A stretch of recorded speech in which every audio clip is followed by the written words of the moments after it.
کیا آپ نے کبھی غور کیا ہے کہ حضرت موسیٰ علیہ السلام کے زمانے کے بادشاہ کو فرعون کہا گیا، جبکہ حضرت یوسف علیہ السلام کے زمانے کے بادشاہ کو ملک کہا گیا؟ آخر ایسا کیوں؟ کیا یہ محض لفظوں کا اتفاق ہے یا اس کے پیچھے چھپی ہے ایک تاریخی سچائی اور ایک حکمت الہی جو قرآن کے علمی اور تاریخی معجزے کو بے نقاب کرتی ہے؟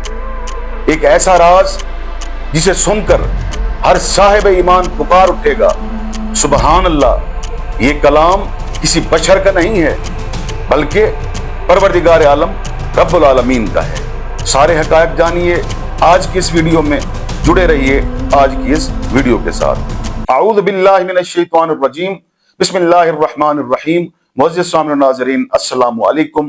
جیسا کہ آپ جانتے ہیں کہ آج موضوع گفتگو قرآن کی ایک حقیقت، قرآن کا ایک ایسا معجزہ جسے سن کر انشاءاللہ ملت اسلامیہ کے ایمان میں اضافہ ہو جائے گا۔ یہ ریٹنگ بڑھانے کے لیے الفاظ نہیں ہیں، خدا کی قسم پروردگار عالم کا جو کلام ہے وہ ہے ہی ایسا کہ جسے سن کر، جس کے ایک ایک لفظ کو سن کر ایک مسلمان، ایک مومن کا ایمان تازہ ہو جاتا ہے۔ اس لیے معزز بہنوں اور بھائیوں سے گزارش کروں گا کہ ویڈیو کو آخر تک دیکھیے گا۔ تاریخ کے اندر آج بھی یہی پڑھایا جاتا ہے، آج بھی یہی درج ہے کہ جب حضرت یوسف علیہ السلام مصر تشریف لے گئے، جب آپ مصر میں پلے بڑھے، جب آپ مصر میں برسر اقتدار آئے، تو اس وقت مصر پر فرعون کی حکومت تھی۔ ایسا بالکل بھی نہیں ہے، یہ جھوٹ ہے۔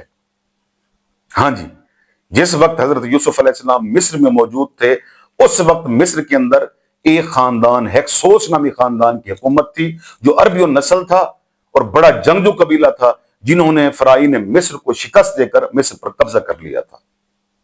اب ان کی حکومت چند سال رہی، یہ چند صدیاں رہی، تاریخ اس سے بے خبر ہے۔ یہ جتنی باتیں میں آپ لوگوں کے سامنے بیان کر رہا ہوں، یہ قرآن کی باتیں ہیں، تاریخ کی باتیں ہرگز نہیں ہے۔ انشاءاللہ قرآن کے حوالے سے میں یہ سب ثابت کروں گا۔ دیکھیے، ہمارے ہاں تاریخ پڑھائی جاتی ہے، لیکن قرآن ایک ایسا معجزہ ہے، قرآن کا ایک ایک لفظ ایک ایسا معجزہ ہے جو اپنی طاقت، اپنا معجزہ، اپنی حقانیت ہر دور میں ثابت کرتا رہا ہے، اس میں کوئی شک نہیں۔ اس لیے پروردگار عالم نے سورہ یوسف کی آیت نمبر 54 میں واضح طور پہ ارشاد فرمایا۔ نوجوان دوستو توجہ کیجئے گا، پروردگار عالم ارشاد فرماتا ہے، بسم اللہ الرحمن الرحیم، وقال الملک ایتونی بہ استخلصہ لنفسی۔ پروردگار عالم ارشاد فرماتا ہے کہ بادشاہ نے کہا کہ یوسف کو میرے قریب لاؤ۔ ملک نے کہا، وقال الملک، قرآن نے کیا لفظ استعمال کیا؟ ملک۔ یوسف علیہ السلام کے زمانے میں بادشاہ نے کہا کہ یوسف کو میرے قریب لاؤ تاکہ اسے میں اپنا خاص مشیر بنا سکوں۔ اب یہاں پروردگار عالم نے لفظ فرعون استعمال نہیں کیا، یوسف علیہ السلام کے زمانے میں لفظ ملک استعمال کیا۔ تو میرے معزز سامعین، یہ ملک وہی بادشاہ تھا جس نے وہ گایوں والا خواب دیکھا، حضرت یوسف علیہ السلام نے تعبیر بتائی اور وہ تعبیر حقیقت ثابت ہوئی۔ تو میرے معزز سامعین دیکھیے، بات یہ ہے کہ جب بادشاہ نے، ملک نے کہا کہ یوسف علیہ السلام کو میرے پاس لاؤ، تو یوسف علیہ السلام نے ایک شرط رکھ دی اپنی رہائی کے بدلے۔ آپ نے کہا کہ میں اس صورت میں باہر آؤں گا کہ سب سے پہلے زنانہ مصر سے پوچھو کہ وہ انگلیوں کو کاٹنے والا ماجرا کیا تھا، وہ واقعہ کیا تھا۔ جیسے ہی بادشاہ مصر نے یہ الفاظ سنے تو ہنس پڑا۔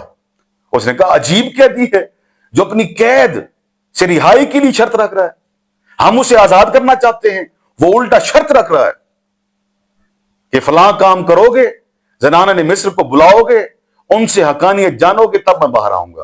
اور ایسا ہوا میرے معزز سامعین، ایسا ہی ہوا۔ زنانہ نے مصر نے بھری محفل کے اندر یہ اعتراف کیا کہ ہم مجرم ہیں، یوسف کی کوئی خطا نہیں، یوسف معصوم ہے، وہ تو پروردگار عالم کی طرف سے بھیجا ہوا کوئی فرشتہ ہے۔ یہ ان کے الفاظ تھے۔ تو میرے معزز سامعین، جب یوسف علیہ السلام کی حقانیت ثابت ہو گئی تو اس وقت قرآن کہتا ہے کہ اس ملک نے، اس دور کے بادشاہ نے یہ الفاظ کہے۔ قرآن نے کیا خوبصورت الفاظ بیان کیے۔ پروردگار عالم نے ارشاد فرمایا، بسم اللہ الرحمن الرحیم، انک الیوم مکین امین، اے یوسف، بے شک آج تم ہماری نظروں میں معزز بھی ہو اور امانت دار بھی ہو۔ تو میرے معزز سامعین دیکھیے، یہ ایسی بادشاہی تھی یوسف علیہ السلام کے زمانے میں، یہ ایسی بادشاہی تھی